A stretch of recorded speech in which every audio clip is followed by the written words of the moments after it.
taona pabasa rako rauri kuita iroriri tingariti basa renyambo rekusekesa vanhu rokufadza vanhu. Kareko vanhu vaingotaura akatichingoziva kuti ukaenda kwaambuya vanonakidza, ukaenda kwasekuru. Asi yezvinezvi vanhu vakawanda vakushanda ndima idzodzo sebasa. Iwe wakazvifambisa sei? Zvakatanga rini? Nokuti unongofuma pastage kana kuti wakutanga pamasaisai. Kwanga kusina masaisai kare. Aiwa mushe andinongoti zvinhu zvakatanga kudhara. Saka zvinhu zvakatanga ndichiri mudiki.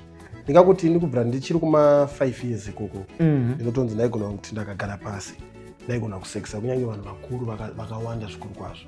Saka ndichingokura ndaingonzi iwe une nyambo dzisingaiti. Saka ndizoendawo kuchikoro ndichitawo mitambo yemadhirama iyi. Uko kwandaiwanawo mibairo.